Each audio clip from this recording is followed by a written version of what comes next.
Democrats press Pentagon on USS Lincoln crew conditions. 13 Democratic senators sent Defense Secretary Pete Hegseth a letter Monday demanding written answers about conditions aboard the USS Abraham Lincoln, whose deployment has stretched past 250 days, with more than 200 of those days without a port call. The letter was led by Senators Gary Peters and Elissa Slotkin, both Michigan Democrats, and signed by 11 other senators including Jack Reed, Elizabeth Warren, and Mark Kelly. It follows reports from sailors' families describing food and water shortages, plumbing failures, and mental health crises severe enough that multiple sailors reportedly attempted to go overboard. We write regarding the deployment of the USS Abraham Lincoln and mounting evidence that conditions aboard the carrier have deteriorated to the point that the safety and well-being of its crew could be compromised, the senators wrote. These are deeply troubling reports, and the American people deserve honest answers. The Lincoln left San Diego on November 21, 2025, on what was originally planned as a roughly 7-month deployment to the Indo-Pacific. The carrier was redirected to the Middle East in January as tensions with Iran escalated, and it has remained there through the war that began in late February.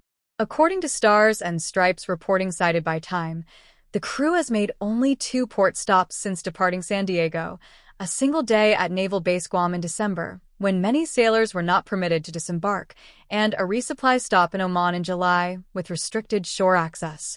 The senators asked Hegseth to disclose the timeline for the Lincoln's relief and return to home port, whether the crew was told the deployment could be extended indefinitely, how many suicides or attempted self-harm incidents, including manned overboard attempts, the Navy has recorded, and what mental health, medical, and chaplain resources are currently available aboard the ship. They also asked whether the Department of War will authorize a bipartisan congressional delegation to visit the Lincoln for first-hand oversight. The letter noted that Hegseth has publicly described the reports on conditions aboard the Lincoln as completely misrepresented, and that President Trump told reporters the ship had not been deployed nearly long enough when asked about the concerns of sailors' families.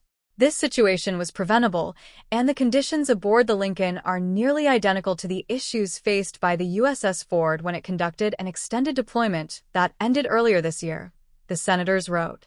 The USS Gerald R. Ford was deployed for 281 days earlier this year, a stretch that included a March 12th laundry fire that burned for 30 hours, cost 600 sailors their bunks, and sent 200 crew members for treatment of smoke inhalation.